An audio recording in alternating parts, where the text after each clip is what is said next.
The sound of iron striking ice rang through the frozen darkness like a gunshot, shattering the pre-dawn silence that blanketed the O'Malley ranch with the kind of stillness that made a man question whether the world had stopped turning altogether. Zadie Redmond brought the hammer down again, her breath forming clouds in the bitter February air, as she chipped away at the thick layer of ice that had formed overnight on the horse trough. Her hands already numb despite the worn leather gloves she wore, fingers that had long ago learned to ignore the biting cold that swept down from the mountains and settled over Castle Dome, Arizona, like a cruel promise that winter had not yet finished with them.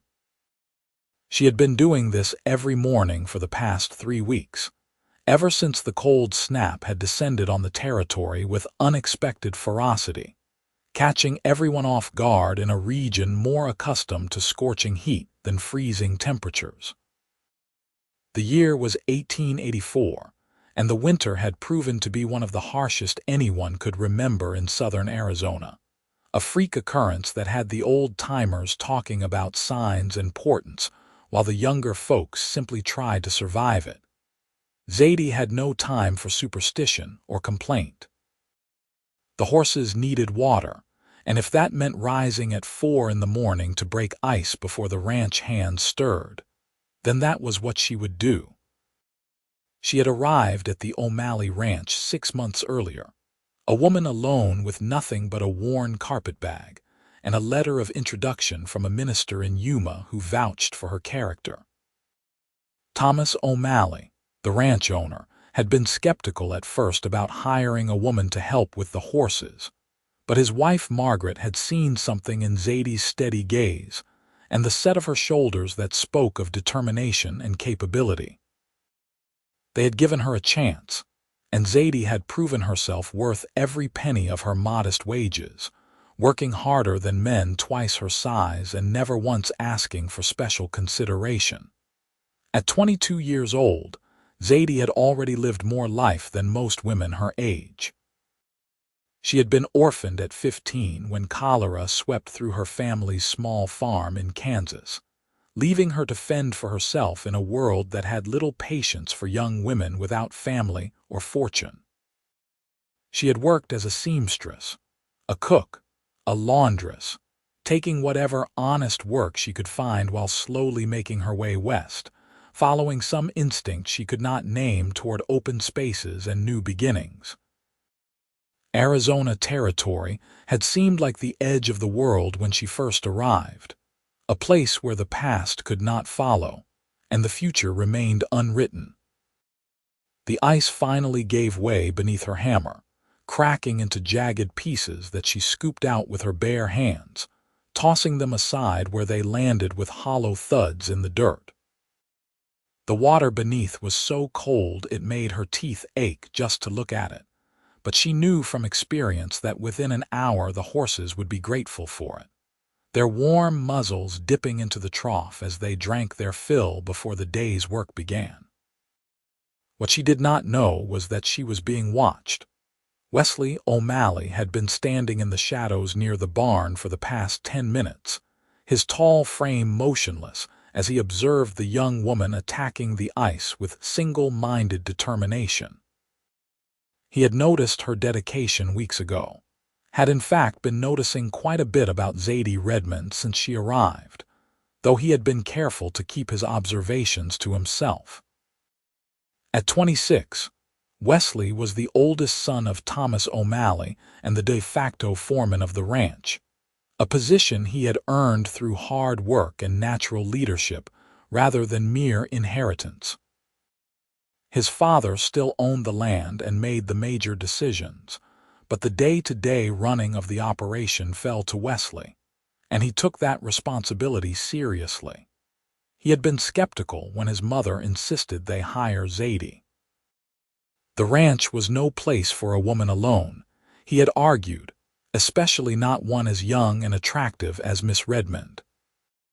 His mother had fixed him with one of her knowing looks and told him that if he could not be trusted to behave like a gentleman around a female employee, then perhaps she had failed in raising him properly.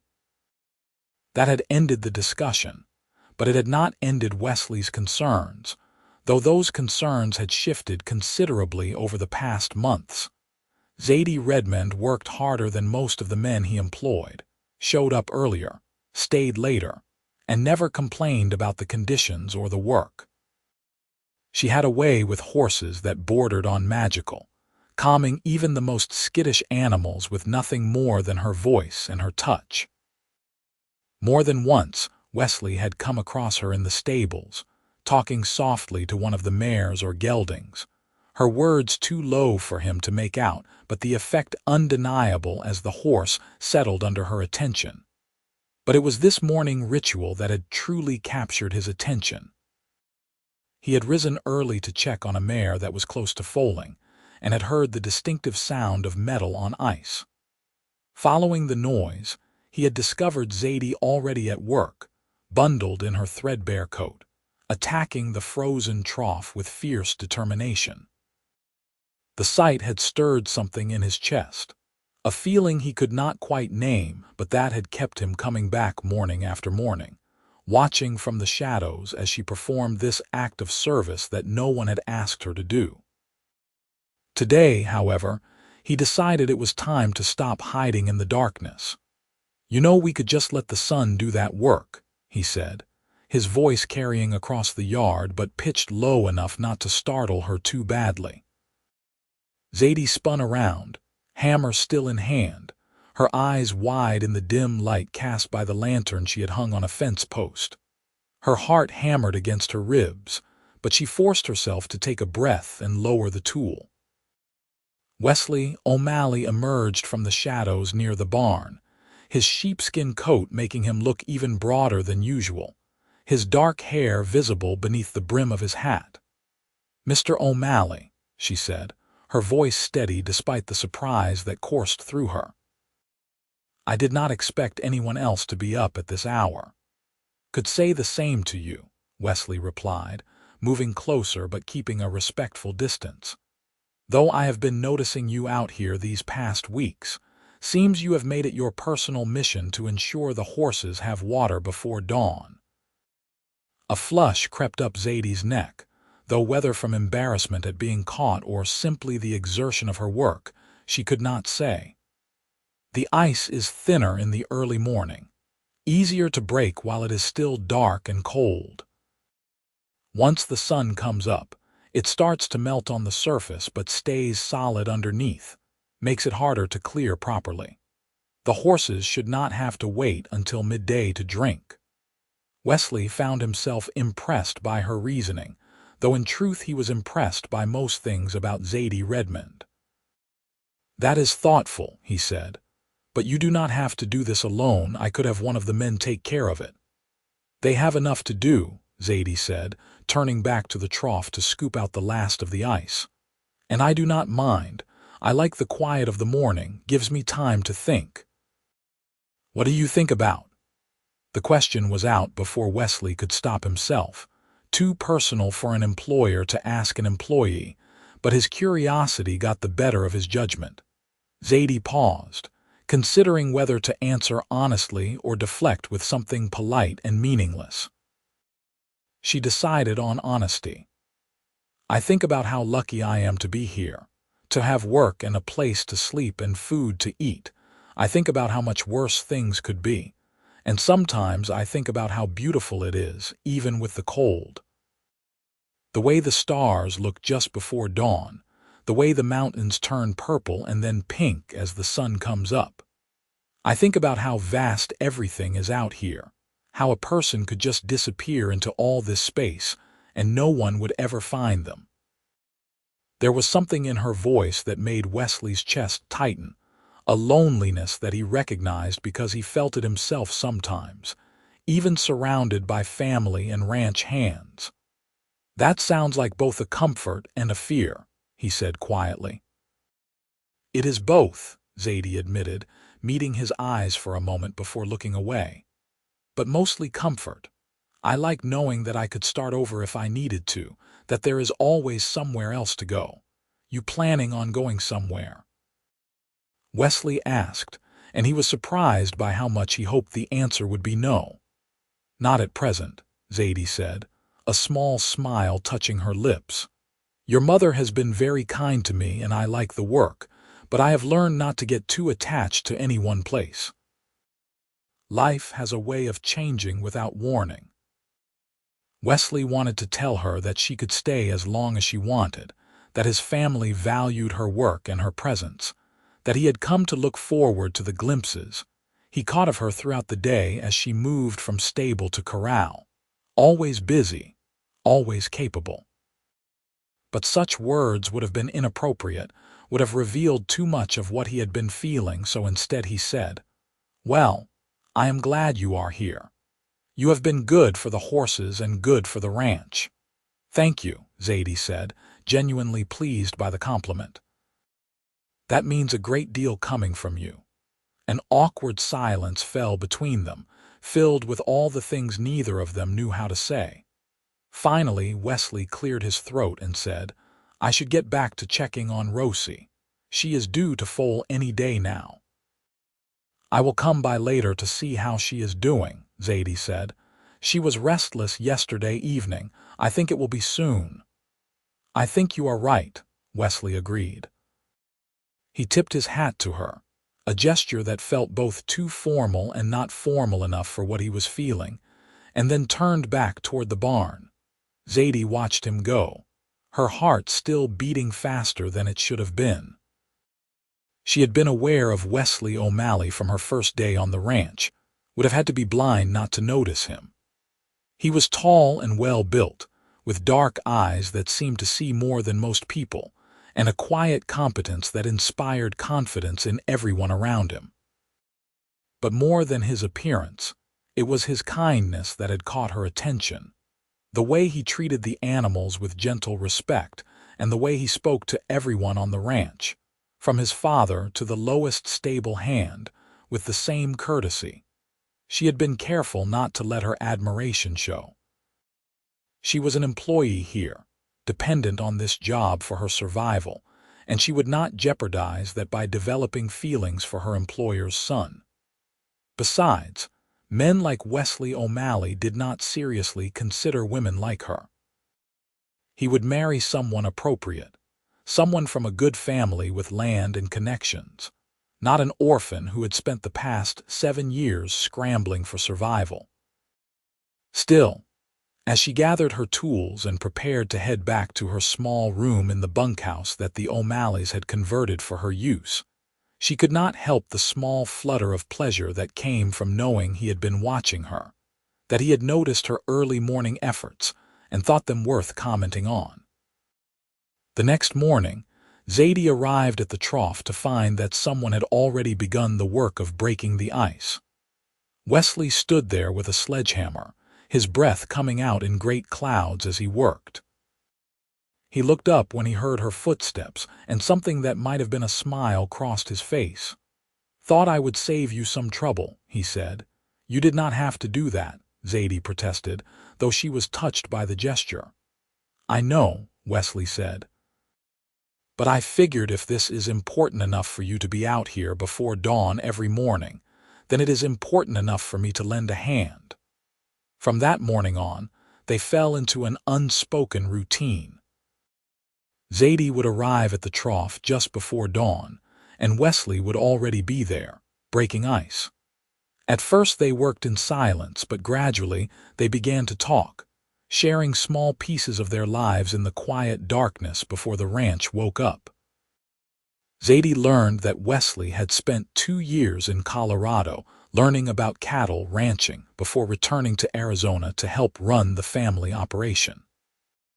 He had been engaged once, to a woman from Tucson, but she had broken it off when she realized how much time he spent on the ranch, how married he was to the land and the work.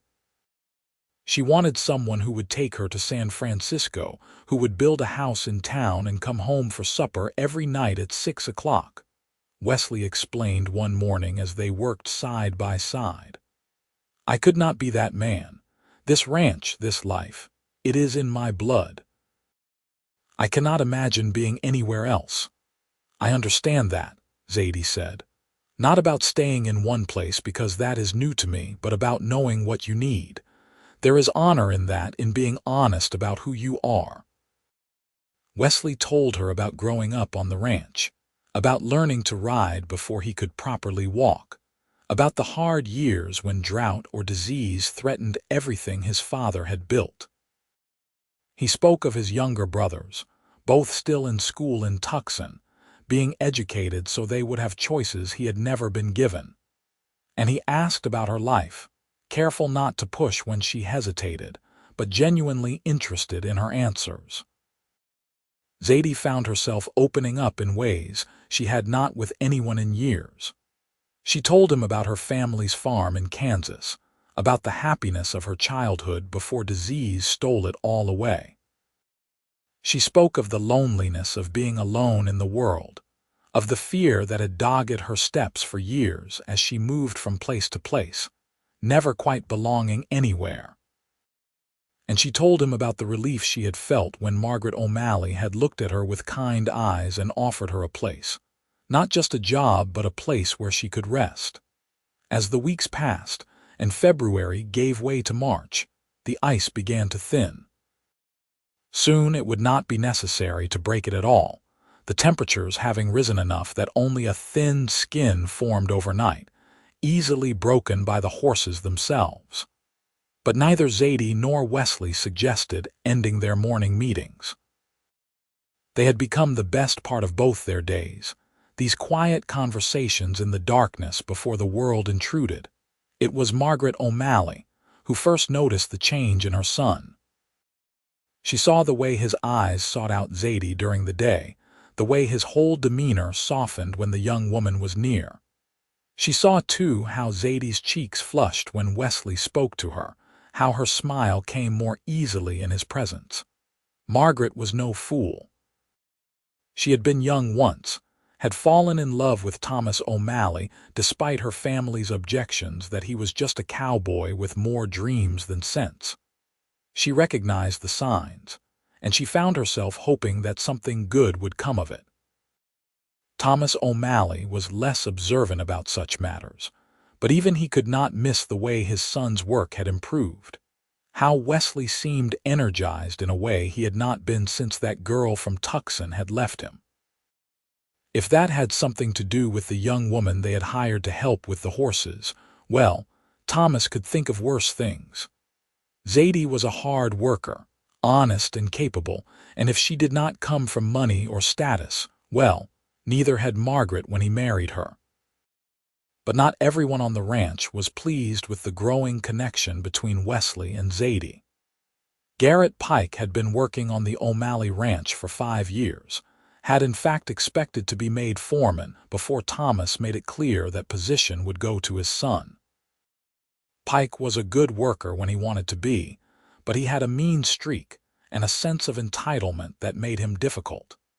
He had also developed an interest in Zadie Redmond from the moment she arrived, an interest that had been firmly and repeatedly rebuffed. Watching Wesley and Zadie together grated on Pike like sand in his boots. He began to make comments to the other ranch hands, subtle at first but growing bolder as his resentment festered. He questioned whether Zadie was really doing her fair share of work, suggested that maybe she had gotten her position through means other than merit, made jokes about women who worked alongside men and what that might mean about their character. Most of the ranch hands ignored him or told him to shut his mouth. They had all seen how hard Zadie worked, had all benefited from her skill with the horses. But Pike's words found purchase with a few, and a tension began to build on the ranch, an undercurrent of hostility that Wesley sensed but could not quite identify. It came to a head one afternoon in late March when Wesley found Pike cornering Zadie in the barn.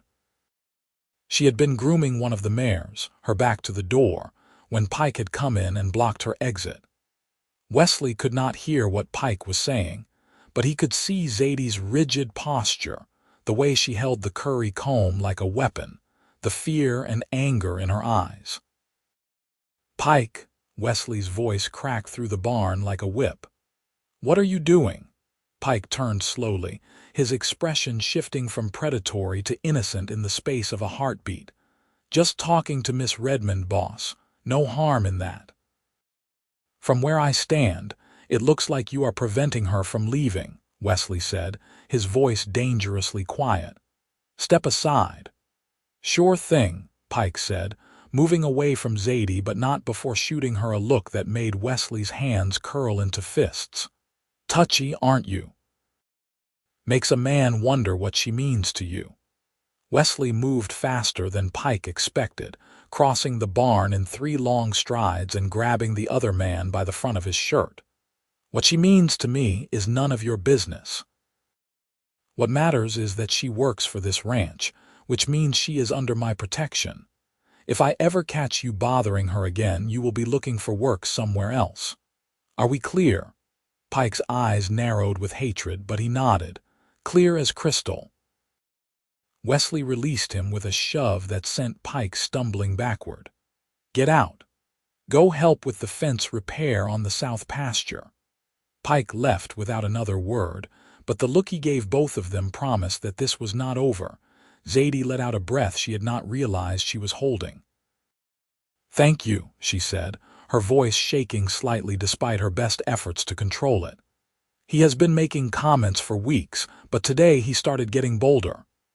"Why did you not tell me?" Wesley asked, concern and anger warring in his voice. "Because I did not want to cause trouble," Zadie said. "I did not want to be seen as weak or unable to handle myself. I thought I could manage it, that he would get tired and leave me alone." "Men like Pike do not get tired," Wesley said grimly. "They get worse. Promise me if he or anyone else bothers you, you will come to me immediately." "I promise," Zadie said, meeting his eyes. What she saw there made her breath catch. It was not just concern she saw, not just the protective instinct of an employer. It was something deeper, something that matched the feeling that had been growing in her own chest for weeks now. Wesley seemed to realize he was staring and cleared his throat, stepping back to give her space. "I will have a talk with my father. Pike needs to be let go." "Will that not cause problems?" Zadie asked. "I do not want to cost anyone their job." "You are not costing him anything. His behavior is costing him his job. There is a difference." That evening, Thomas O'Malley paid off Garrett Pike and told him to be off the ranch by morning.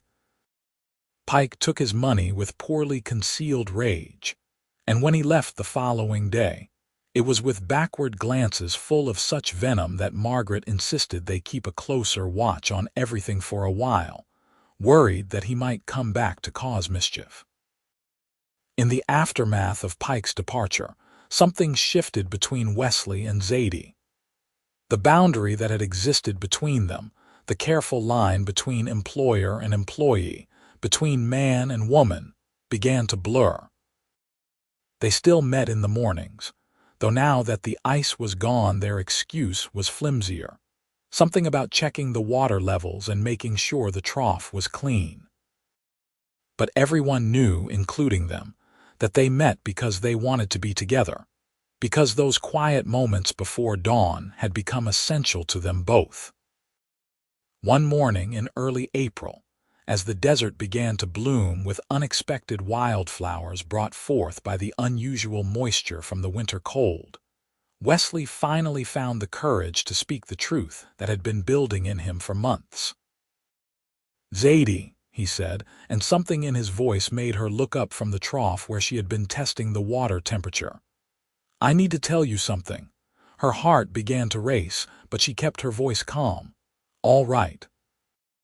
"I have not been entirely honest with you," Wesley continued, removing his hat and turning it in his hands, a nervous gesture she had never seen from him before. "About why I come out here every morning. It stopped being about the trough weeks ago.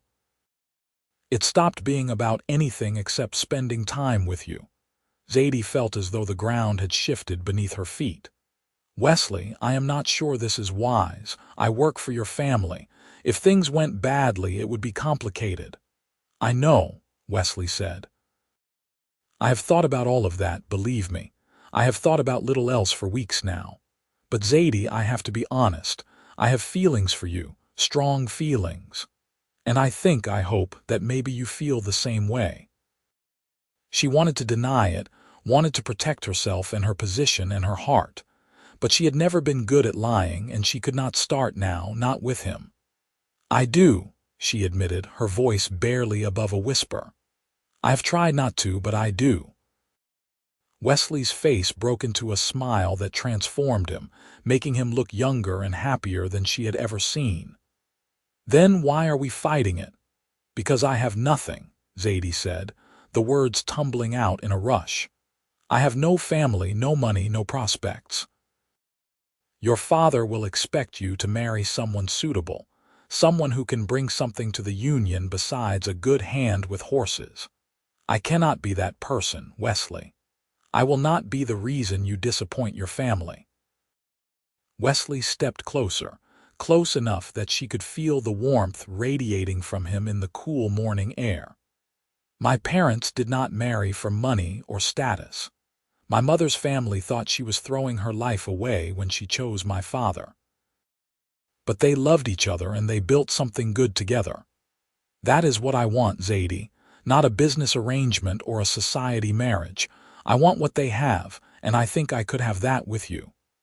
"You barely know me," Zadie protested, but her resistance was crumbling. "I know you better than I have ever known anyone," Wesley countered. "I know you are brave and strong and kind. I know you work harder than anyone I have ever met. I know you love the horses and the land almost as much as I do. I know that you make me want to be a better man." "What else do I need to know?" Zadie felt tears prick her eyes, overwhelmed by the intensity of his words and her own feelings. "I am afraid," she admitted. "I am afraid of losing this, of ruining what we have built here." "We will not ruin it," Wesley said softly. He reached out slowly, giving her time to pull away, and took her hand in his. "We will build something even better. Trust me, Zadie. Trust this."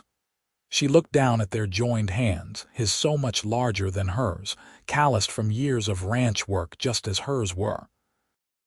They were working hands, hands that understood labor and care. Maybe that was enough. Maybe that was more than enough. "I do trust you," she said finally, looking up to meet his eyes. "And yes, I feel the same way. I have for weeks now." The kiss that followed was gentle and sweet, a promise of more to come, but restrained by the knowledge that they were standing in the middle of the ranch yard where anyone could see them. When they pulled apart, both were smiling, the kind of smiles that came from deep within and could not be suppressed. "I need to speak with my father," Wesley said. "I want to do this properly, to court you properly. I know circumstances are unusual, but you deserve to be treated with respect and honor." "What if he says no?" Zadie asked, practical concerns reasserting themselves. "What if he objects to us being together?" "Then I will deal with that when it happens," Wesley said, "but I do not think he will. My parents want me to be happy, and you make me happier than I have been in years." That evening, Wesley requested a private meeting with his parents. They gathered in Thomas's study, a room lined with books and ledgers that served as the business center of the ranch. Margaret and Thomas exchanged knowing looks as Wesley stood before them, his hat in his hands once again. "I want to court Zadie Redmond," Wesley said without preamble. "I know she is an employee, and I know that complicates things, but I have strong feelings for her, and I believe she has feelings for me. I wanted you to hear it from me directly before moving forward." Thomas leaned back in his chair, studying his son. "You thought about this? About what it might mean for the ranch, for the other employees?" "I have thought of little else," Wesley admitted. "But, Father, you taught me that honesty and integrity matter more than convenience. I could hide this, could carry on some kind of secret relationship, but that would be disrespectful to Zadie and to you. I want to do this openly and honorably." Margaret reached over and squeezed her husband's hand. "Thomas, you remember what it was like for us. "I do," Thomas said, his expression softening. "Your father about had a fit when you told him you were marrying a cowboy with nothing but a piece of land and big dreams." "And you proved him wrong," Margaret said. "You built this ranch into something substantial. You gave me a good life and a family. Why would we deny Wesley the same chance?" Thomas turned his attention back to his son. "You sure about this boy? Once you start courting her officially, people will talk. Some will have opinions about you courting an employee, about the difference in your circumstances." "Let them talk," Wesley said firmly. "I am sure, Father, more sure than I have ever been about anything." A slow smile spread across Thomas's face. "Then you have our blessing. Though I expect you to continue being professional on ranch business, I will not have the operation suffering because you two are making eyes at each other." "Yes, sir," Wesley said, relief flooding through him. "Thank you, both of you." Margaret stood and embraced her son. "She is a good woman, Wesley.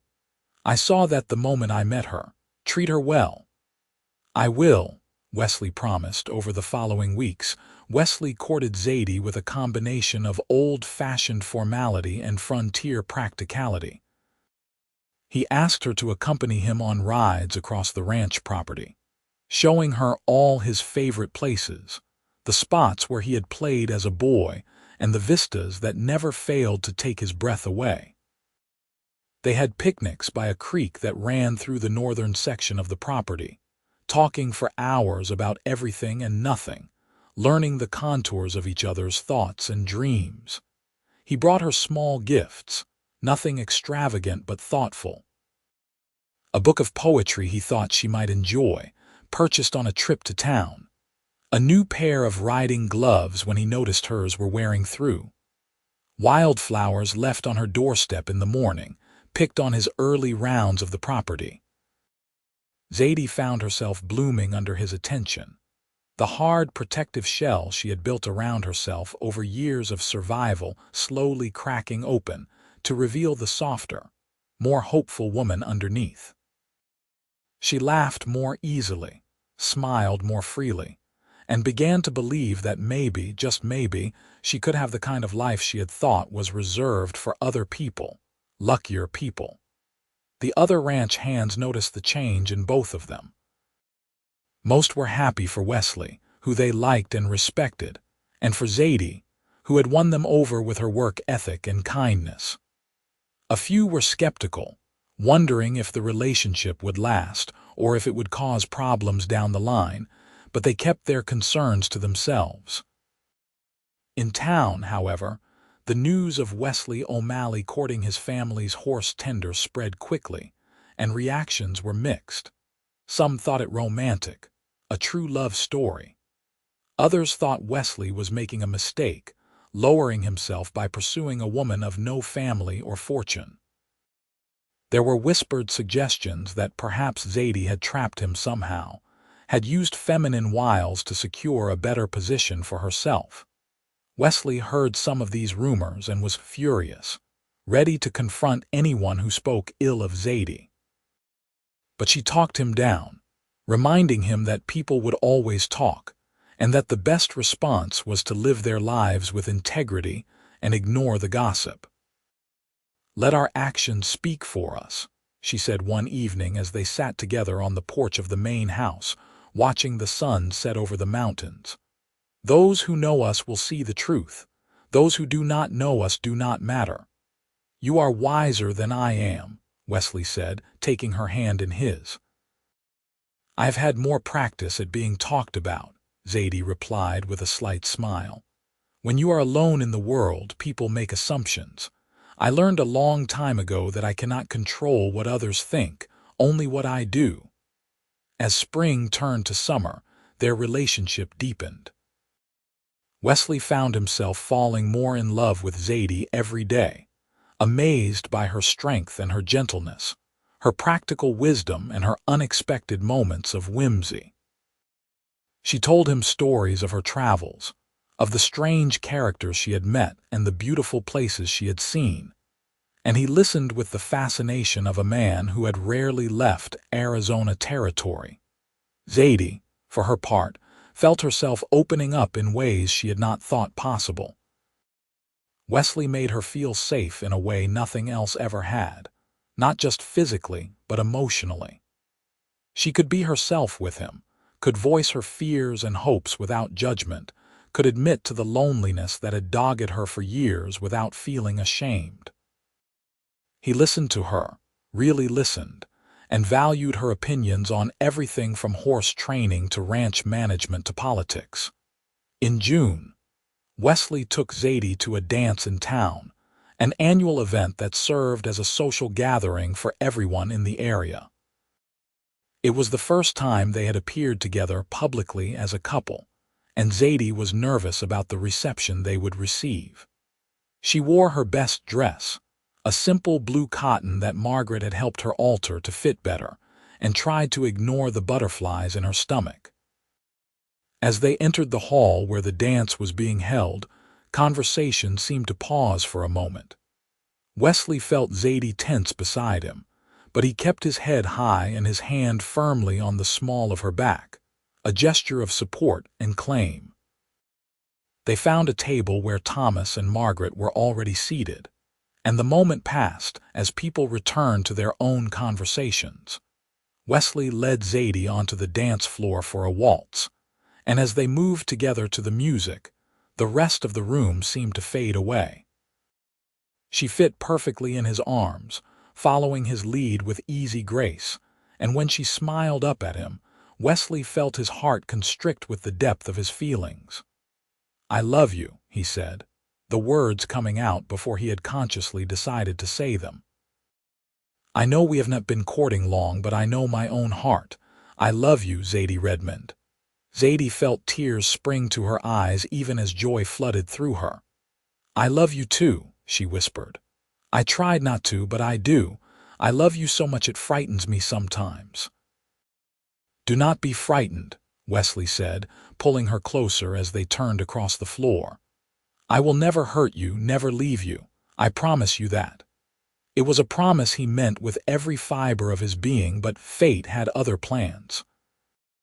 2 weeks later, word came that there had been trouble at one of the line camps where several O'Malley cattle were being tended during the summer grazing season. Some of the cattle had been rustled, and 2 of the ranch hands had been injured trying to stop the thieves. Wesley immediately prepared to ride out with several men to investigate and secure the rest of the herd. Zadie helped him pack supplies, her hands efficient despite the worry that gnawed at her. "Be careful," she said as he checked his rifle. "Please." "I will be," Wesley promised, pulling her close for a quick embrace. "We will just make sure everything is secure and be back in a few days." But a few days turned into a week, and then nearly 2 weeks, with no word from Wesley or the men who had ridden out with him. Zadie tried to keep busy, throwing herself into her work with almost manic intensity, but the worry was a constant ache in her chest. Margaret and Thomas were equally concerned, though they tried to remain optimistic for each other's sake. Finally, on the 13th day, a rider appeared on the horizon. Zadie was in the corral when she spotted him, and her heart leaped into her throat as she recognized one of the men who had left with Wesley. She ran to meet him, not caring about propriety or decorum. "Where is Wesley?" she demanded as the man dismounted. "Is he all right?" The ranch hand, a grizzled man named Cooper, looked grim. "He is alive, Miss Redmond, but he is hurt. We ran into the rustlers and there was a gunfight. Wesley took a bullet to the shoulder. He is stable, but he needs rest and care. The others are bringing him back now, should be here by evening." Zadie felt the world tilt but forced herself to stay upright. "How bad is it?" "Bad enough," Cooper admitted. "He lost a lot of blood before we got it stopped, but he is tough. He will pull through." When Wesley finally arrived, carried on a makeshift stretcher between 2 horses, Zadie had to bite her lip to keep from crying out. He was pale, his shirt soaked with dried blood, his eyes closed as if in sleep. Margaret took charge immediately, directing the men to carry him into the house and sending for the doctor in town. Zadie followed, feeling helpless and terrified. She had finally let herself love someone, had finally allowed herself to hope for a future, and now that future hung in the balance. She stood in the corner of Wesley's room as the doctor examined him, as Margaret and Thomas hovered nearby, as the doctor cleaned and bandaged the wound. "He is lucky," the doctor said finally. "The bullet went clean through and missed any major blood vessels. As long as infection does not set in, he should recover fully. But he needs rest and careful nursing. No strenuous activity for at least a month." Over the following days, Zadie appointed herself Wesley's primary caretaker, a role that Margaret gratefully accepted given all the other demands on her time running the household. Zadie sat with Wesley for hours, reading to him when he was awake, watching over him when he slept, changing his bandages with careful, gentle hands. Wesley, for his part, was a terrible patient. He chafed at the enforced rest, wanted to be up and working, worried about what was happening on the ranch in his absence. But Zadie was firm with him, refusing to let him overdo it, threatening to tie him to the bed if he did not follow the doctor's orders. "You are the most stubborn woman I have ever met," Wesley complained one afternoon as she adjusted his pillows. "I learned from the most stubborn man I have ever met," Zadie retorted. "Now stop arguing and drink your broth." Despite his complaints, Wesley secretly loved having Zadie fuss over him. The forced proximity allowed them to have long, uninterrupted conversations, to share stories and dreams in a way they had not had time for before. He told her about the gunfight, about the fear he had felt not for himself, but at the thought of dying without telling her everything he wanted to say, without having a chance to build a life with her. "I kept thinking about all the time we have wasted," he said one evening as twilight painted the room in shades of purple and gold. "All the years we lived before we found each other. It seemed so unfair to finally find you and then lose everything because of some cattle thieves." "But you did not lose everything," Zadie said, taking his hand in hers. "You are here, you are healing, and we have time, all the time in the world." "Is that enough for you?" Wesley asked. "Time. Because I want to give you more than that, Zadie. I want to give you everything. A home, a family, a future. I want to marry you." Zadie felt her breath catch. They had not discussed marriage explicitly, though it had been implied in their courtship. Hearing him say the words so baldly, even in his weakened state, made it real in a way it had not been before. "Wesley, you are still recovering. You do not have to make declarations right now." "I am not making a declaration because of the injury," Wesley said firmly. "I am making it because getting shot made me realize I am done wasting time. I love you. I want to spend my life with you." "Will you marry me, Zadie Redmond?" She looked at his earnest face, at the love shining in his eyes despite the pain he was still in, and felt her last defenses crumble.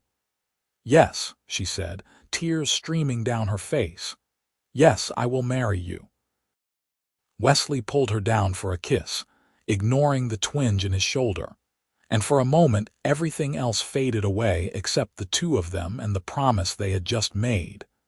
They were married 6 weeks later, once Wesley had recovered enough to stand through a ceremony without swooning. Margaret insisted on hosting the wedding at the ranch, inviting everyone from miles around in a gesture that served both to celebrate her son's marriage and to make it clear that Zadie was now part of the O'Malley family, with all the respect and protection that entailed. The ceremony was held in the evening when the worst heat of the August day had passed.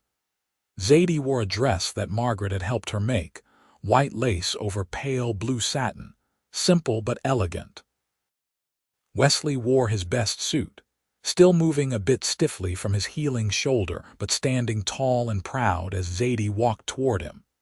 They exchanged vows before a minister brought from Yuma, promising to love and honor each other for the rest of their lives. When Wesley kissed his bride, cheers erupted from the assembled crowd, and even the cynics who had doubted their relationship found themselves moved by the obvious love between the couple.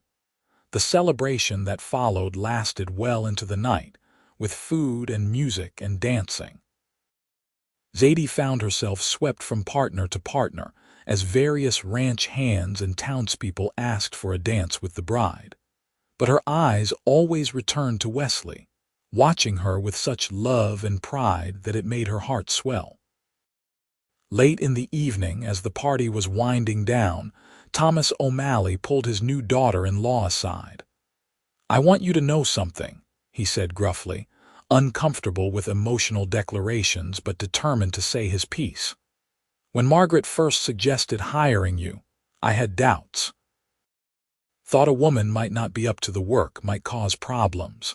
I was wrong. You have proven yourself more than capable, and more than that, you have made my son happier than I have ever seen him. I am proud to have you as part of this family." Zadie hugged him impulsively, something she would never have dared to do before, but they were family now and such gestures were allowed. "Thank you," she said, "for giving me a chance, for accepting me. I will do everything I can to be worthy of this family's trust." "You already are," Thomas said simply. That night, Wesley and Zadie retired to a room that had been prepared for them in the main house. Thomas and Margaret had insisted they stay there until they could build their own place, a house that would be theirs alone, positioned on a rise overlooking the ranch property.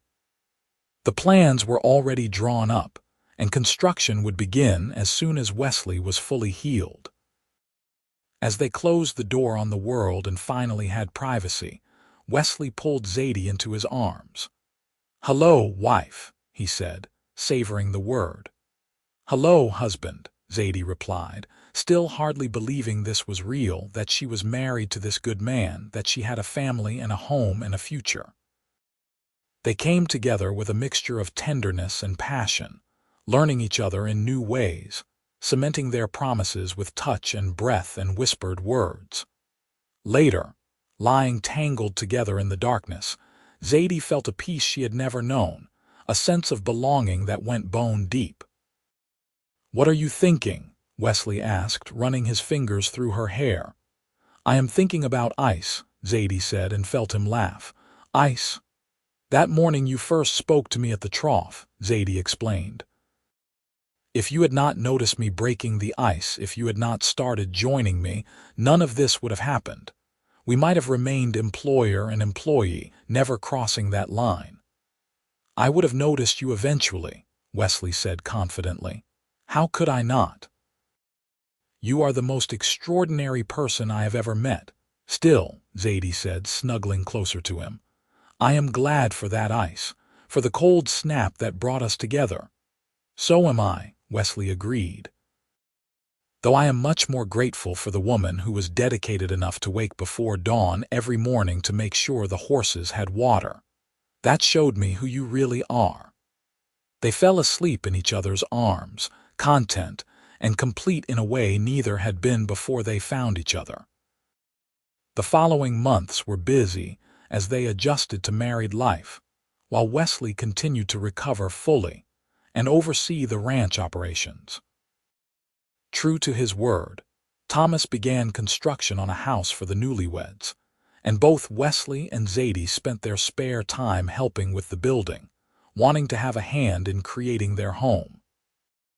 The house was modest by some standards but perfect for them. 2 stories with a wide porch that wrapped around 3 sides, positioned to catch the morning sun and the evening breezes. They moved in just before Christmas, and Zadie spent weeks making it their own, sewing curtains and arranging furniture, creating a space that reflected both of them. Their first winter in the house was much milder than the previous year, with no ice forming on the troughs and only a few cold snaps that reminded them of how they had begun.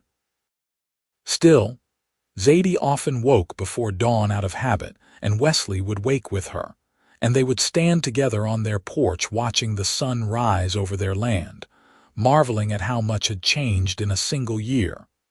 By spring, Zadie was pregnant with their first child. The pregnancy was not easy, and she was sick for the first several months, but Wesley was attentive and patient, taking on extra work around the house and insisting she rest as much as possible. Margaret was a constant source of support, sharing her own experiences and helping Zadie prepare for motherhood. In October of 1885, Zadie gave birth to a son they named Thomas Wesley O'Malley, after his grandfather and father. The birth was difficult, and there were moments when Wesley feared he might lose both wife and child. But Zadie proved as strong in childbirth as she was in everything else, and the baby was healthy and loud from his first breath.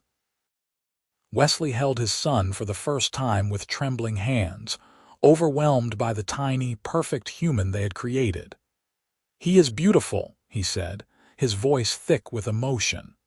"He looks like you," Zadie said weakly from the bed, exhausted but glowing with happiness. "He looks like you," Wesley countered. "He has your nose." "Poor child," Zadie joked, and they both laughed, giddy with relief and joy. Young Tommy, as they called him, was a happy baby who thrived under the attention of his parents and grandparents. Wesley proved to be a devoted father, sneaking away from work whenever possible to play with his son, to hold him and talk to him as if the infant could understand every word. Zadie watched them together and felt her heart might burst with the love she felt for her little family. Life on the ranch fell into a comfortable rhythm. Wesley continued to manage the operation with his father, expanding their holdings and improving their breeding stock.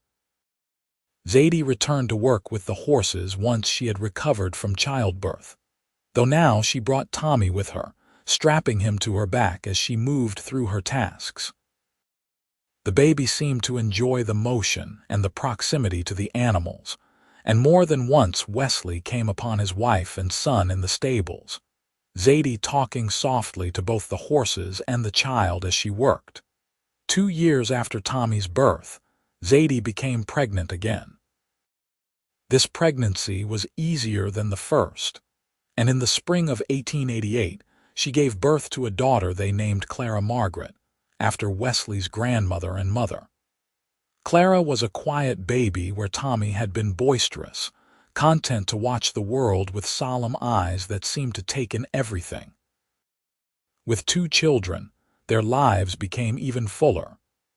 The house that had seemed spacious now felt perfectly sized, every room filled with the sounds of family life. Wesley would sometimes stop in the middle of his work and just listen to the laughter coming from their home, still amazed that this was his life, that he had been blessed with so much. Thomas and Margaret O'Malley proved to be doting grandparents, insisting on watching the children whenever Wesley and Zadie needed time alone. These occasions became more frequent as Wesley's younger brothers returned from school and began taking on more responsibility for the ranch, freeing Wesley to focus more on his own family and his own section of the property. On their 5th wedding anniversary, Wesley took Zadie on a trip to San Francisco, their first real vacation since they had married. They left the children with Margaret and Thomas and boarded a train that carried them to the coast and a world that seemed utterly foreign after years on the ranch. Zadie was enchanted by the city, by the buildings and the ocean, and the sheer number of people crammed into such a small space. But after a week, she was ready to go home, missing her children and the open spaces of Arizona. Wesley felt the same way, and they both laughed at themselves for being such country folk that the big city felt overwhelming rather than exciting. "I used to think I wanted to see the world," Zadie said as their train carried them back toward home. "But now I realize the world I want is waiting for us in Castle Dome, Everything I need is there. Everything I need is right here, Wesley said, pulling her close. You and our children. The rest is just details. When they arrived home, Tommy and Clara ran to greet them, and Zadie scooped them both up despite their growing size, covering their faces with kisses while they squirmed and giggled. Wesley stood back and watched, committing the scene to memory, knowing that these were the moments that mattered, the ones he would remember when he was old. The years continued to pass, each one bringing its own challenges and joys. They added a third child in 1891, another son they named Daniel, and a fourth in 1894, a daughter they called Rose. Their house grew more crowded but also more filled with love, the sound of children's laughter a constant backdrop to their lives. Tommy grew into a serious boy who loved the horses as much as his mother did, often following Zadie around and imitating everything she did. Clara was quieter but equally devoted, showing an early talent for drawing and often spending hours sketching the animals and landscapes around the ranch. Daniel was the adventurer, always climbing things and getting into mischief, keeping both parents on their toes.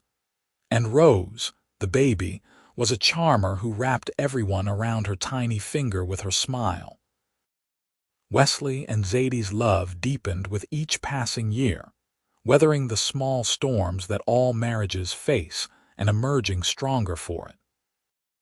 They argued sometimes, over money or parenting decisions or how to handle problems on the ranch, but they had learned early on to talk through their disagreements rather than letting resentment fester. They made a point of spending time together, even if it was just sitting on their porch after the children were in bed, holding hands and watching the stars come out. By the time their 10th anniversary arrived in 1895, Castle Dome had grown from a small settlement into a proper town, with a school and a church, and several stores. The O'Malley Ranch had prospered along with the town, becoming one of the most successful operations in southern Arizona. But for Wesley and Zadie, success was measured not in acres or cattle, but in the family they had built, in the life they had created from nothing but love and determination. One morning, as Zadie was teaching Clara how to groom a horse while Tommy practiced his roping nearby, Wesley came out to the corral with a strange expression on his face. Zadie looked up, immediately concerned. "What is wrong?" she asked. "Nothing is wrong," Wesley said, though his voice was thick with emotion. "I just realized something. It has been exactly 11 years since I first watched you breaking ice on the trough." Zadie stopped what she was doing, memories flooding back. "Has it really been that long?" "It has," Wesley confirmed. 11 years since I stood in the shadows watching you work, too afraid to approach you because I did not understand what I was feeling. 11 years since the day my life really began."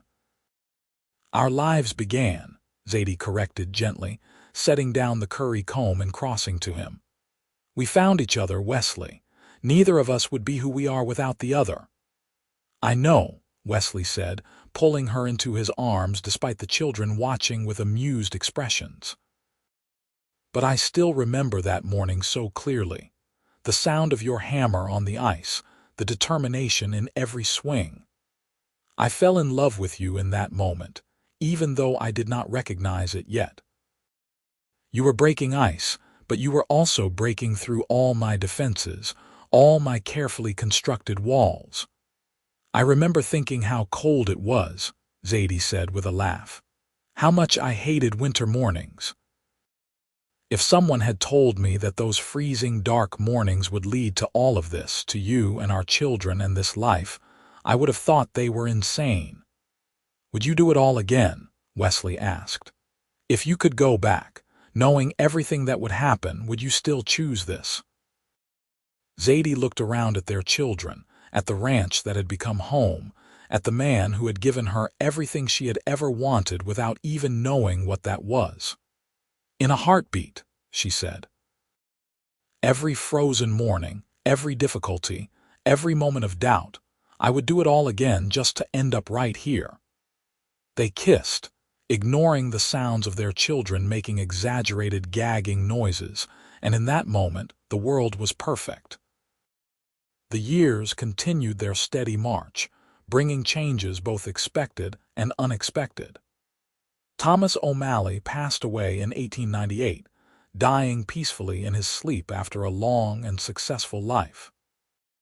His death hit the family hard, but they took comfort in the legacy he had left, in the ranch that would continue to provide for generations to come. Margaret stayed on in the main house, refusing to be sidelined despite her age, remaining active in the ranch operations and in the lives of her grandchildren. Wesley took on even more responsibility after his father's death, officially becoming the head of the O'Malley Ranch. His brothers helped, each managing different aspects of the operation, but everyone acknowledged that Wesley was the true leader, the one whose judgment they trusted implicitly. It was a role he had been preparing for his entire life, but he never forgot that he could not have done it without Zadie by his side. Zadie continued to work with the horses, though now she was training the next generation, teaching Tommy and Clara, and eventually the younger children how to handle the animals with respect and skill. She had become something of a legend in the area, known for her ability to gentle even the most difficult horses, and people came from considerable distances to buy animals she had trained. As their children grew older and began to find their own paths, Wesley and Zadie found themselves with more time alone together. They took long rides across the property, rediscovering the places they had visited during their courtship, talking about the future they were building not just for themselves but for their children and grandchildren. Tommy, true to his childhood interests, stayed on the ranch and began learning the business side of the operation from his father. At 20, he was already proving to be as capable as Wesley had been at that age, with his mother's patience with animals and his father's head for numbers and planning. Clara surprised everyone by announcing her intention to attend a teacher's college in Tucson, determined to bring her love of learning to the children of Arizona Territory. Daniel, at 14, was still figuring out who he wanted to be, but his adventurous spirit suggested he might end up somewhere far from Castle Dome. And Rose, at 11, was already showing signs of being a force of nature, bold and opinionated and utterly fearless. In the spring of 1902, Wesley woke before dawn to find Zadie already up and dressed. "Where are you going?" he asked sleepily. "To the Trough," Zadie said with a smile. "There was a cold snap last night. I want to see if there is ice." Wesley got up immediately, pulling on his clothes. "I am coming with you." They walked together through the pre-dawn darkness, their hands clasped, their breath visible in the chill air. When they reached the horse trough near the main barn, they found a thin skin of ice covering the surface, the first frost of the season. Without a word, Zadie picked up a hammer that hung nearby and began breaking the ice with practiced swings. Wesley watched her for a moment, transported back to that morning 17 years earlier when he had first seen her performing this same task. She was older now, a few threads of silver in her dark hair, lines around her eyes from years of squinting in the sun. But to him, she was as beautiful as she had been that first morning. "Let me help," he said, moving to stand beside her. They worked together, breaking the ice and clearing the trough just as the first hints of light appeared on the eastern horizon. When the job was done, they stood side by side, looking out over the ranch as the world slowly woke around them. "You remember?" Zadie asked softly. "Every detail," Wesley confirmed.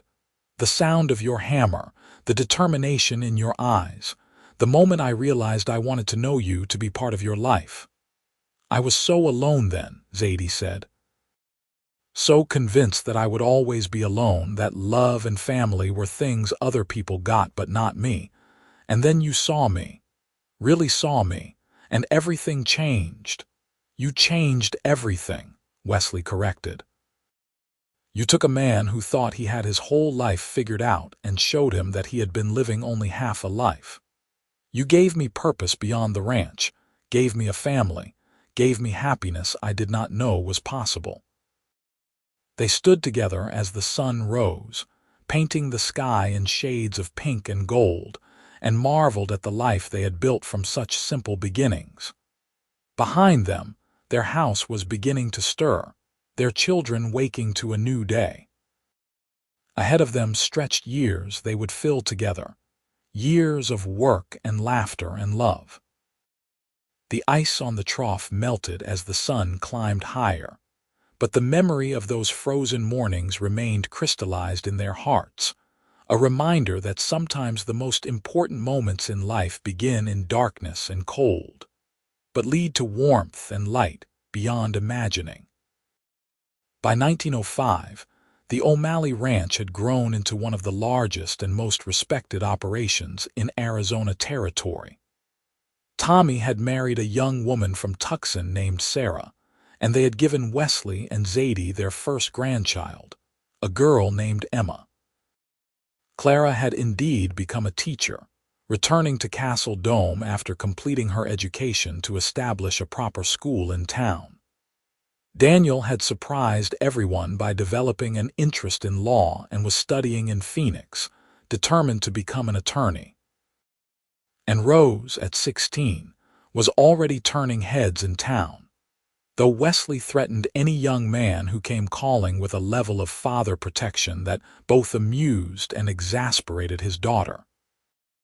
Margaret O'Malley had passed peacefully in her sleep just after her 70th birthday, and with her death, Wesley and Zadie became the undisputed heads of the family. It was a responsibility they took seriously, working to maintain the values that Thomas and Margaret had instilled while also adapting to the changing times.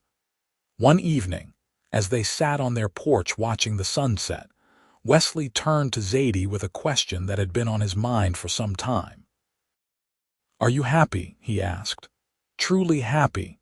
I know this life has not always been easy. I know you sacrificed a lot to be here with me." Zadie looked at him with surprise. "Sacrificed? Wesley, I sacrificed nothing. Everything I have, everything I am, exists because of this life we built together. Before I met you, I was just surviving, moving from place to place with no roots and no hope for anything better. You gave me roots. You gave me a home and a family and a purpose. How could I be anything but happy?" "Sometimes I worry," Wesley admitted. "You were so young when we met, barely more than a girl. I wonder sometimes if I took your choices away, if you might have wanted something different if you had been given the chance." "Stop," Zadie said firmly, taking his face in her hands. "Listen to me, Wesley O'Malley. I chose you. Every single day since that first morning at the Trough, I have chosen you and this life. I could have left at any time. You never would have stopped me. But I stayed because this is where I want to be, where I have always wanted to be. You did not take my choices away. You gave me the choice that mattered most, the choice to love and be loved." Wesley pulled her close, burying his face in her hair. "I love you so much it still catches me off guard sometimes. After all these years, you still have the power to make my heart race." "Good," Zadie said with a laugh. "Because you have the same effect on me." They sat together as the light faded from the sky, comfortable in the silence that only long married couples can achieve, a silence born not of having nothing to say but of saying so much over the years that words were no longer always necessary. The seasons continued their eternal cycle, and with each passing year the ranch adapted and evolved. New technologies changed the way they did business, but the core values remained the same: hard work, integrity, respect for the land and animals, and commitment to family. Wesley and Zadie passed these values on to their children, who in turn would pass them to their own children, creating a legacy that extended far beyond cattle and property. By 1910, Wesley and Zadie had been married for 25 years. Their children were grown, with Tommy and Sarah having 3 children now. Clara married to a fellow teacher named Jacob with twins on the way. Daniel practicing law in Phoenix but visiting frequently. And Rose engaged to a young rancher from a neighboring property who had finally won Wesley's grudging approval. On their anniversary, the entire family gathered at the ranch for a celebration. The house that had once seemed so spacious was now filled to bursting with children and grandchildren, laughter and noise echoing off the walls.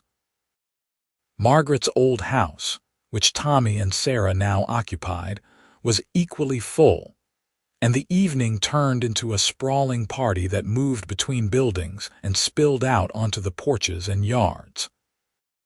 As the party wound down and the youngest children were carried off to bed, Wesley found Zadie standing by the horse trough, looking up at the stars. He came to stand beside her, slipping his arm around her waist. "Thinking about ice?" he asked with a smile. "Always," Zadie replied, leaning into him. "Do you think things would have been different if that winter had not been so cold? If there had been no ice to break, we would have found each other anyway," Wesley said confidently. "Maybe it would have taken longer, maybe the path would have been different, but we were meant to be together. I believe that." "So do I," Zadie agreed. "Though I am grateful for the ice anyway. It gave us a reason to talk, to spend time together without anyone questioning it. It created a space where we could fall in love."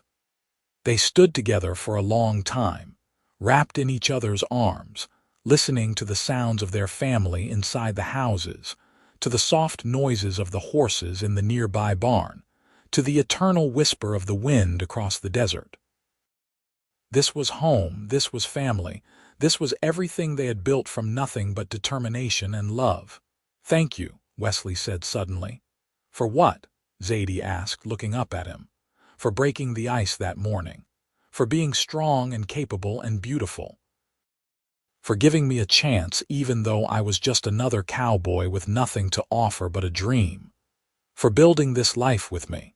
For every morning and every evening of the past 25 years. For everything." Zadie felt tears prick her eyes, the good kind of tears that came from being overwhelmed with emotion. "Thank you for noticing me," she said. "For seeing past the surface to who I really was. For loving me despite all my rough edges. For being patient and kind and true. For giving me a family when I thought I would always be alone." They kissed under the stars, and it felt exactly the same as their first kiss all those years ago, filled with promise and hope and love that defied description. As they walked back to their house, hand in hand, they passed the spot where they had stood together that first morning when Wesley had finally found the courage to speak to her. The trough was still there, though they had replaced it twice over the years as the old ones wore out. But in some essential way, it was the same trough, the same place where their story had begun. Inside the house, their daughter Rose was waiting for them, her face glowing with excitement. "Mother, Father, I wanted to tell you something before everyone else arrives tomorrow. James and I do not want to wait until fall to get married. We want to do it next month, here on the ranch, just family and close friends. Is that all right?" Zadie looked at Wesley and they shared a smile. "Of course it is all right," Zadie said, embracing her daughter. "Your father and I were married here too. There is no better place." As Rose hurried off to share the news with her siblings, Wesley pulled Zadie back into his arms. "Another wedding," he said. "Our baby girl." "She is not a baby anymore," Zadie reminded him gently. "But she will always be our daughter, just as the boys will always be our sons. That is the gift of family, Wesley. They grow and change, but the love remains constant."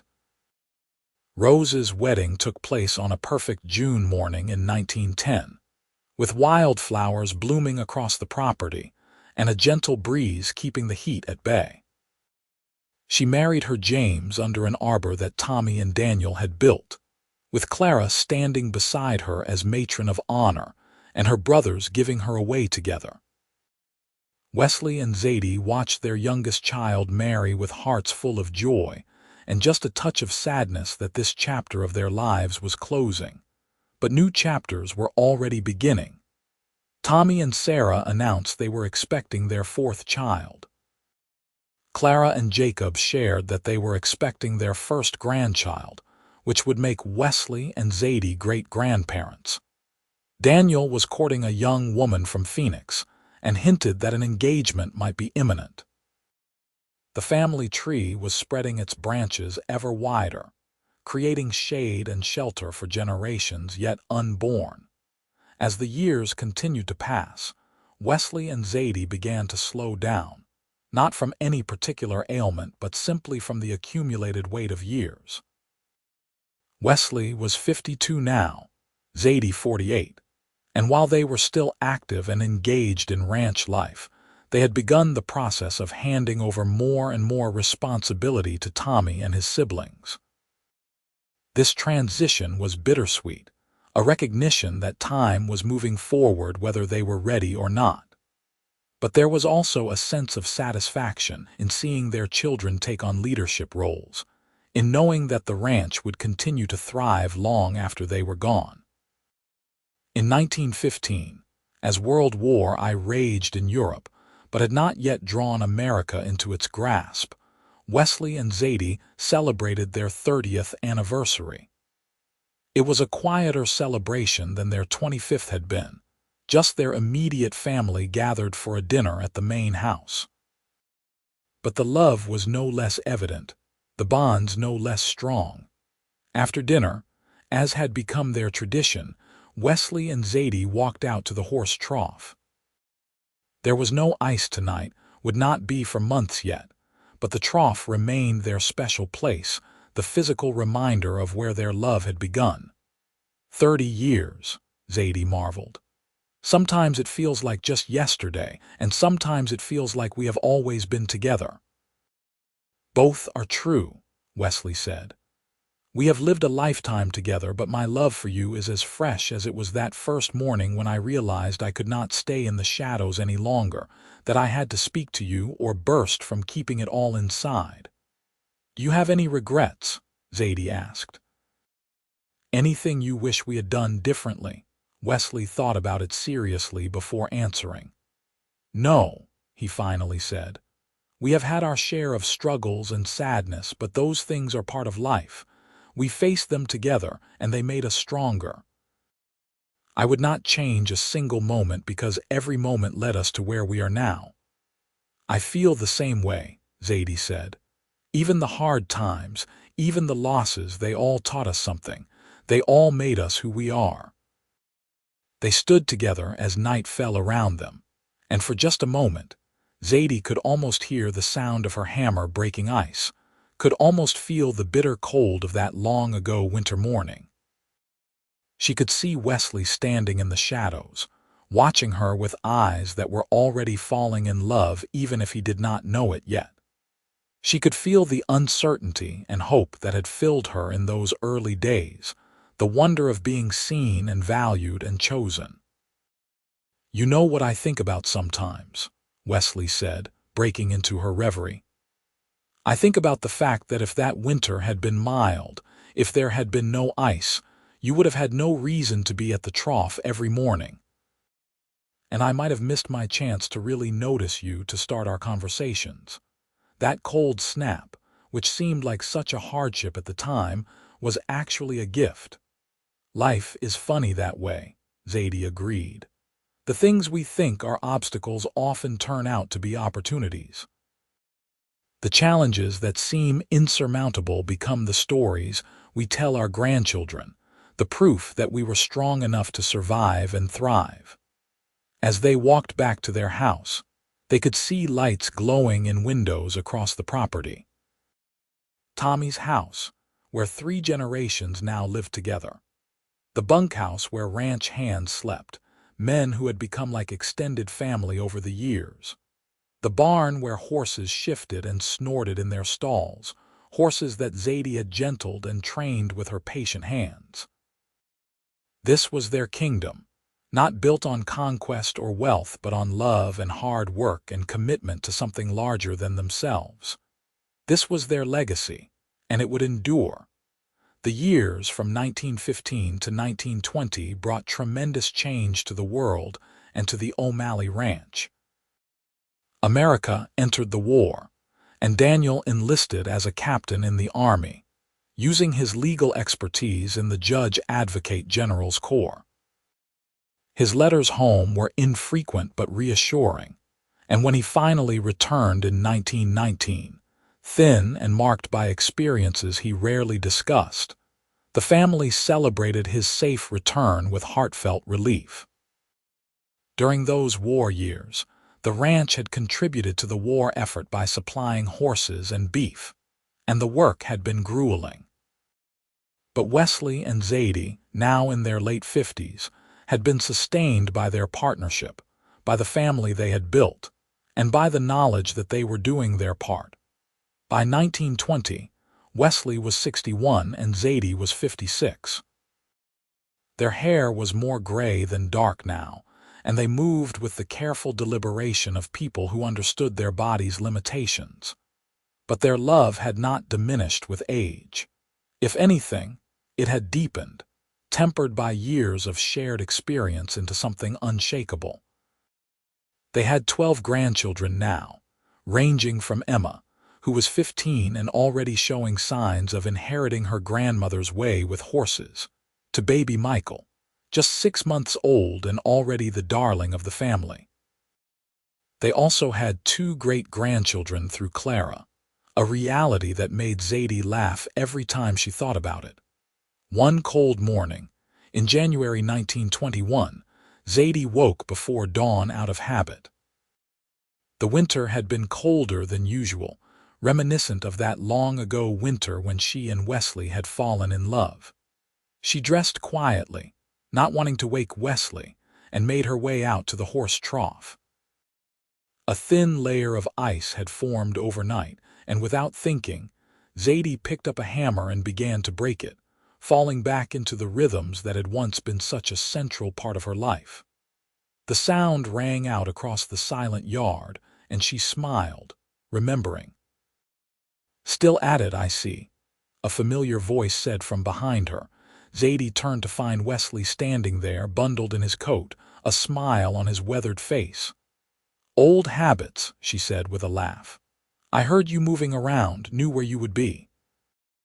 Wesley came to stand beside her, taking the hammer from her hands. "My turn," he said, and began breaking the remaining ice with slow, steady strokes. They worked together as they had so many times before, and when the trough was clear, they stood side by side watching the sun come up. The view was the same as it had always been, mountains in the distance, desert stretching endlessly, but also different, marked now by the houses and corrals and improvements that generations of O'Malleys had built. "You remember what you said to me that first morning?" Wesley asked. "About thinking while you worked. I said I thought about how lucky I was," Zadie recalled. "About how vast everything was, about how a person could disappear into all this space." "And now?" Wesley asked. "What do you think about now?" Zadie considered the question carefully. "I think about how full my life has become. How instead of disappearing into the vastness, I found myself in it. I think about our children and grandchildren, about the family we created from nothing. I think about how that frightened, lonely girl who stood here breaking ice 37 years ago could never have imagined this much happiness. And mostly, I think about you. Always you." Wesley pulled her close, and they stood wrapped in each other's arms as the sun climbed higher, casting golden light across the ranch. "I love you, Zadie O'Malley. I have loved you since that first morning, and I will love you until my last breath and beyond." "And I love you," Zadie replied. "My cowboy, the first to notice, the last I will ever need." They remained there for a long time, two people who had built an extraordinary life from ordinary beginnings, who had taken the raw materials of determination and love and forged something that would outlast them both. The ice was melting now, dripping into the trough with a soft musical sound, but its purpose had been served long ago, creating the space and time for two souls to recognize each other. As they finally walked back toward their house, toward the warmth of the fire and the bustle of family, Wesley looked back at the trough one more time. In his mind's eye, he could still see Zadie as she had been that first morning, young and fierce and beautiful, breaking ice in the pre-dawn darkness. And he could see himself too, a young man standing in the shadows, not yet understanding that he was witnessing the beginning of the greatest adventure of his life. The sun continued to rise, as it had every morning since the world began, and the O'Malley ranch came to life around them. There was work to be done, animals to be tended, children to be fed, and a life to be lived. But first there was this moment, this perfect crystallization of past and present, of memory and reality.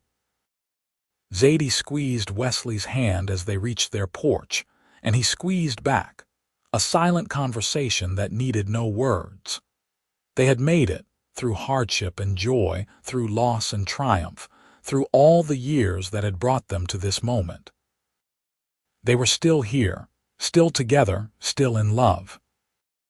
And somewhere in the distance, carried on the morning breeze, there might have been the faint echo of a hammer striking ice, a sound that would forever represent the moment when two lives collided and fused, when a lonely woman and a watchful cowboy took the first steps toward a future neither could have imagined. The story that had begun with ice and ended with warmth, that had started with solitude and concluded with family, was complete. Not finished, for as long as Wesley and Zadie drew breath their story would continue, but complete in the sense that every promise made had been kept, every hope had been fulfilled, every dream had been realized. She had broken ice on the trough every morning before dawn, and the cowboy had been the first to notice. From that simple beginning, everything had followed.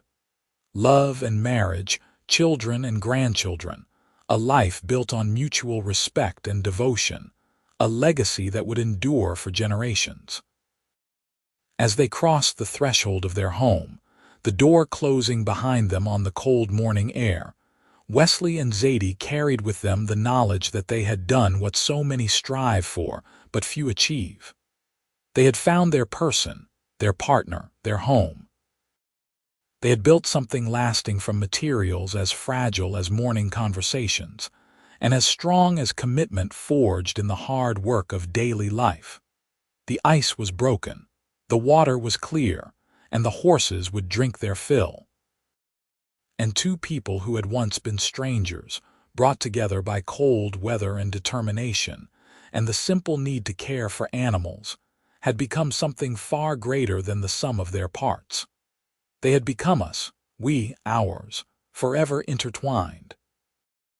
In the warmth of their kitchen, Zadie began preparing breakfast while Wesley started a fire to chase away the lingering chill. It was domestic and ordinary, this morning routine they had performed thousands of times over more than 3 decades of marriage. But it was also sacred, a ritual that honored all they had been through, all they had built together, all they still meant to each other. Through the window, they could see grandchildren emerging from various buildings, heading toward the main house for the morning meal that had become tradition when family was visiting. Soon their quiet kitchen would be filled with chaos and laughter, questions and stories, the beautiful noise of a family that knew it was loved. Wesley moved behind Zadie at the stove, wrapping his arms around her waist and resting his chin on her shoulder, a gesture of affection that had become second nature over the years. She leaned back into him, comfortable in his embrace, and for a moment they simply stood there watching their world wake up through the window. "Thank you," Zadie whispered. "For what?" Wesley asked, though he knew. They had this conversation often, this mutual expression of gratitude for the life they shared. "For noticing me," Zadie said, as she always did. "For being brave enough to speak to me. For choosing me every day." "The bravest thing I ever did," Wesley replied, completing the familiar exchange. "And the easiest choice I have ever made." The first knock on the door signaled the arrival of family, and the quiet moment passed, replaced by the cheerful chaos of grandchildren seeking hugs and breakfast. But the love remained, constant as the sun rising over the mountains, sure as the seasons turning, deep as the roots they had planted in the Arizona soil all those years ago. Zadie Redmond O'Malley, who had once been a girl alone in the world with nothing but determination to sustain her, now stood in the center of a family that numbered in the dozens, surrounded by the fruits of the life she and Wesley had cultivated together. Wesley O'Malley, who had once wondered if he would ever find a love that matched the passion he felt for the land, had discovered something far greater in the woman who had caught his eye one cold morning at the horse trough. They were old now, their time for adventures limited to the boundaries of the ranch and occasional trips to see children and grandchildren settled in other parts of Arizona. But they had already had the greatest adventure possible. They had loved each other well, had built a family rooted in respect and affection, had left the world better than they found it. As breakfast proceeded with its usual cheerful chaos, Emma, their eldest grandchild, asked Zadie to tell the story again. "The one about how you and Grandpa met," she specified. "About the ice." Zadie looked at Wesley across the crowded kitchen table, and he gave her an encouraging nod. This story had been told countless times, to children and grandchildren, to friends and neighbors, but it never grew old.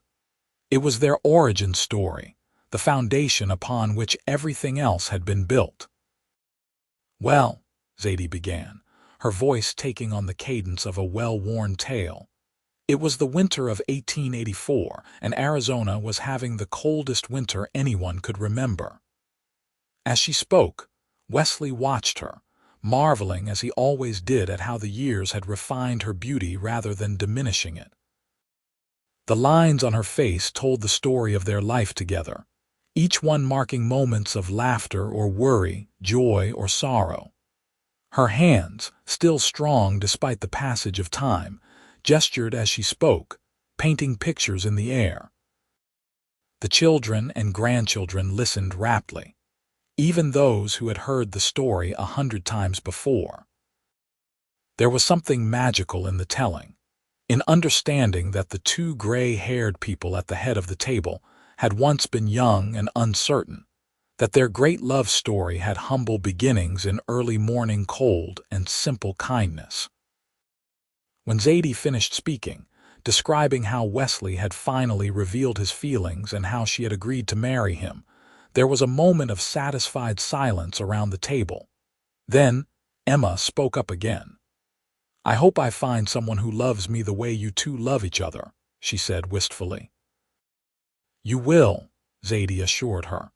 "Love has a way of finding us when we are ready for it, often when we least expect it. The key is to be open to it, to not let fear or pride get in the way. And to notice the people around you," Wesley added. "To really see them, not just look at them. Your grandmother could have just been another ranch hand to me, someone I gave orders to and forgot about. But I chose to really see her, to pay attention to who she was beyond her job. That made all the difference." The conversation moved on to other topics, but the lesson remained, settling into the hearts of the young people around the table. Love, dedication, perseverance, attention to the small moments that accumulated into a lifetime. These were the values Wesley and Zadie had lived and now passed on. As the family dispersed to begin their various tasks for the day, Wesley and Zadie found themselves alone again in the kitchen. They worked together to clean up from breakfast, moving in the synchronized dance of long partnership, each anticipating the other's movements. "Do you think they understand?" Wesley asked as he dried a plate that Zadie handed him. "The grandchildren, I mean. Do you think they grasp what we are trying to teach them about love and commitment?" "Some will not," Zadie said pragmatically. "We can only show them by example and hope that when they need the lessons, they will remember. That is all any of us can do, really. Live our lives with integrity and hope that something of value rubs off on the next generation." "You are wise," Wesley said, stealing a kiss as she passed him another dish. "I am old," Zadie corrected with a laugh. "Wisdom is just a fancy word for having made enough mistakes to finally figure things out." They finished the dishes and took their usual morning walk around the property, checking on things with the practiced eye of people who had spent decades caring for this land. The walk was slower than it once had been, their steps more careful, but the satisfaction of seeing the ranch thriving remained constant. At the horse trough, they paused as they often did. The ice was fully melted now, the sun having done its work. Wesley dipped his hand in the water, cold but not frozen, and watched the ripples spread across the surface. "Every morning," he said softly. "For weeks and weeks, you were out here breaking ice before anyone else was awake. That is who you are, Zadie. Someone who does what needs to be done without expecting recognition or reward." "And you were someone who noticed," Zadie replied. "Someone who cared enough about a hired hand to wonder about her, to seek her out, to see beyond the surface. That is who you are, Wesley. Someone who pays attention, who values people." They smiled at each other, a lifetime of love and understanding passing between them in that simple exchange of glances. Then, hand in hand, they continued their walk, two people who had beaten the odds, who had built something lasting in a harsh and unforgiving landscape. The years that followed continued to bring changes. Wesley turned 70 in 1929, the same year the stock market crashed and plunged the nation into the Great Depression. The ranch, already operating on thin margins, struggled like everyone else. But the O'Malleys pulled together, with Tommy taking on even more leadership, while Wesley provided wisdom and guidance from a more advisory role. Zadie, at 65, still worked with the horses when she could, though arthritis had begun to stiffen her joints and limit her mobility. She took pride in teaching her grandchildren, and even great-grandchildren, the skills she had honed over decades, passing on her knowledge to ensure it would not be lost. Through the hardships of the Depression, the family's bonds grew stronger. They had less in terms of material wealth, but they had each other, and that proved to be enough. The lessons Wesley and Zadie had learned in their early years about making do with what you had and finding joy in simple things served them well during this difficult time. On their 50th wedding anniversary in 1935, the family threw a celebration that brought together not just the O'Malleys but friends and neighbors from across the region. It was a testament to the respect and affection Wesley and Zadie had earned over half a century of honorable living. At the party, held in the shadow of the house they had built together all those years ago, Wesley stood to make a speech. His voice, though roughened by age, still carried the authority and warmth that had always characterized him. 50 years ago, he began, I married the most remarkable woman I have ever known. I was a young man then, full of confidence about the things I understood and ignorant about the things that truly mattered. Zadie taught me what mattered. She taught me that love is not just a feeling but an action, something you do every single day through big gestures and small kindnesses. She taught me that strength comes in many forms, and that sometimes the strongest thing you can do is ask for help. She taught me that family is not just about blood but about commitment and choice. He paused, emotion thickening his voice. Most importantly, she taught me that I was capable of more than I ever imagined. More love, more patience, more courage. She has been my partner, my best friend, and the love of my life for 50 years, and I hope God grants us 50 more. There was not a dry eye in the crowd as Wesley raised his glass in a toast. Zadie, seated beside him with tears streaming down her face, stood to embrace him, and the gathered crowd erupted in applause. Later that evening, after most of the guests had gone, and the family had retired to various buildings across the property, Wesley and Zadie took one last walk to the horse trough. It had become their tradition on significant occasions, this pilgrimage to the place where their story had begun. The trough was different now, replaced many times over the years, and the barn had been rebuilt and expanded.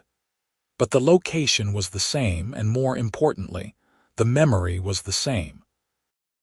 They could stand here and recall with perfect clarity that cold winter morning when they had first truly seen each other.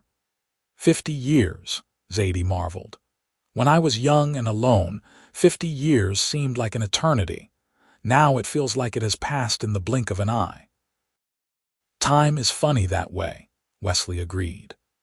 The days are long, but the years are short.